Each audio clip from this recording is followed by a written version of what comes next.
am Kristal Hart, and we are at Hard Knocks Boxing Gym here in Phoenix, Arizona, where Oscar Valdez meets and greets some of the future boxers here in Arizona, as well as signed autographs. Valdez will challenge WBO Junior Lightweight World Champion EMANUEL NAVARRETE in a 12-round rematch. It takes place Saturday, December 7th at Phoenix's Footprint Center. You were talking about respect with all these children and fans that came out to see you today. Talk a little bit more about sport. I mean, sport, what? A person who's in the sport, who's in any sport, who's an athlete, it's one less criminal outside in the streets. I wouldn't know what I would do if it wasn't for boxing. You know, back in my days, in the 90s, you know, gangs were very, very common. And that was very attractive when I was a kid. I can't lie. I remember hearing the rap music, the rap culture. You know, you start feeling attraction to gangs because that's the cool thing to do. But my father, he brought me to a boxing gym. And that thug life that we all wanted to grow up to be went out the window. Now I want to be a Julio Cesar Chavez. I don't want to be a thug with a gun and all that. So being here and seeing kids, it's one less criminal outside in the streets. So that brings joy to me because I like seeing kids doing something that's productive.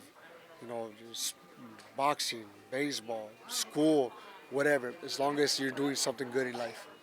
And do you agree to what you'll be facing EMANUEL Navarrete for the junior lightweight title again? Okay.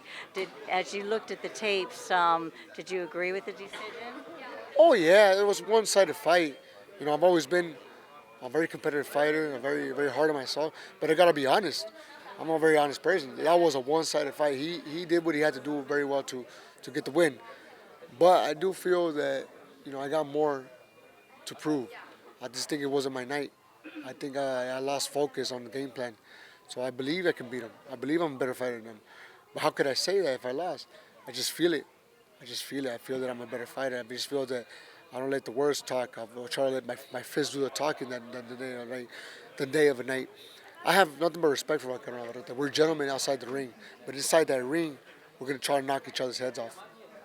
When you came out of the ring after that fight, did you envision that you'd ever have a chance at a rematch? No. Then again, because it was a one-sided fight. But then we got another opportunity for a tough fighter, a fighter that he did. Manuel Vaquero had a tough fight with, was Leon Wilson. And the way that we won that fight, I believe it was my tickets for a rematch. I started hearing more of the possibility for a rematch. I didn't think much of it. I'm just being very positive and thinking forward. But then I get a call from Top Rank. Hey, Vaquero offers a fight. I said, I'll gladly take it because it's a blessing to have another opportunity. This is a chance for you to really turn this into a rivalry. Yeah, this is my opportunity. I'm not even thinking about a trilogy. I'm just thinking about just winning in general because this means the world to me. Having had a chance to avenge your loss, well, who wouldn't take the opportunity? I mean, I'm very excited for this, and I'm gonna make it worth. What I can see a little bit of an indentation on that right eye, but how hard was that injury to come back from? No, we had a long rest because of we were cut, so we just have a little break and that's it. You know, we've had injuries over our year. We're just boxing. We've had a jaw broken, had my wrist broken twice on different occasions. You know, I've had my hand broken. So it's just, you know, it's something. It's normal. In terms of losses, how difficult was that one as compared to yours? Oh, it was hard to deal with. It was a tough pill to swallow because us fighters, we got egos. You know, we train so hard to say we're going to be number one. And then we train so hard and things don't go their way, well, it's a hard shot.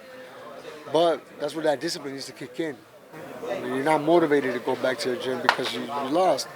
You got to continue your life, you know. That's life in general. You're not always going to get the best promotion. You're not always going to get what you want. You have ups and downs and losses. And I want to be that example that you can lose, but you can come back strong and win. So, do you have a good support system around you? I got a good support. I got a good family. I got a wife. That's great. Kids. My family's a big part of my life. Got good trainers. Got good people around me. That's one advice that I will give all the new generation. Don't have a big entourage. have small groups, but just the right people are enough. Where does your resilience come from? That's the word everybody uses.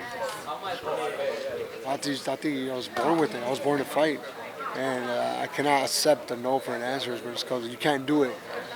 I want people to say that because it only brings more motivation to myself. So I think if I could find the spot where did it came from, I wouldn't be able to say it. I don't know. You know, I keep reading. I just off the top. I keep reading from other people and stuff that it's win or retire for you. What's your response to that? No, it's win or win for me. Retirement is not in my mind because I'm a very optimistic person, very positive thinker. And there's no reason to think like that. The reason when the moment you start thinking about retirement, I think you should retire because that shouldn't be in your mind. My mind right now is I love this sport way too much. I love this sport way more than my opponent does. I bet you he doesn't love it as much as I do. So that's why we make this a lifestyle. You know, I don't just carry my discipline in the gym. I carry it outside the gym and in my lifestyle. It's just a lifestyle that I like to have because the great champions have done it. So I try to follow their lead. You know, try to follow their path, what they've done correct in their life. So that's what I'm gonna do. So for me, it's win or win because it's something personal that I got. You know, having a chance to avenge your loss against some fighter like Vaquero, well, it means the world to me.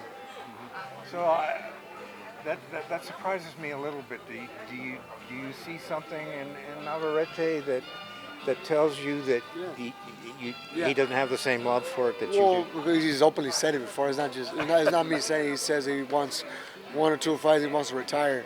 He does have the retirement in his mindset. As far as me, man, I want to be one of those examples of Juan Marquez, Pacquiao, Donito Donaire, who they're close to their 40s and still competing at an elite level. You know what I mean? You can be fighting until you're 40, but if you're fighting not an elite level, then what are you doing? You shoot for the stars. And that's what I'm trying to do. So I'm trying to be one of those fighters. You're going to be 34 in another few weeks, right? 2 more weeks, and I'll be 34. 2 more weeks. Happy birthday, by the way. Thank you. Can you imagine yourself fighting till you're 40? Yeah, I mean, if you do the right lifestyle, I mean, if there's somebody who's out there partying and, enjoying the good night of life, well, you're not going to be a 40-year-old fighter, I mean, but then again, that's me just saying it. Reality might be something different. Maybe we don't know how many fights we got with ourselves because each fight could be the last one. There's been some tragedies in boxing. I romanticize a lot of boxing because it's the only sport where you go in there, you don't really know if you're going to come back alive. So I always pray for myself and pray for my opponent that we both come back alive and go to our families because there's been some tragedies over the last few years.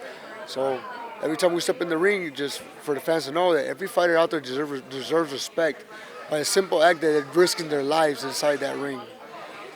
And I'm Kristal Hart reporting from Hard Knocks Gym here in Phoenix, Arizona. That was Oscar Valdez. He'll be facing EMANUEL Navarrete. It takes place Saturday, December 7th. It is a rematch. It is for the WBO Junior Lightweight title of the world. And we'll see you at the fight.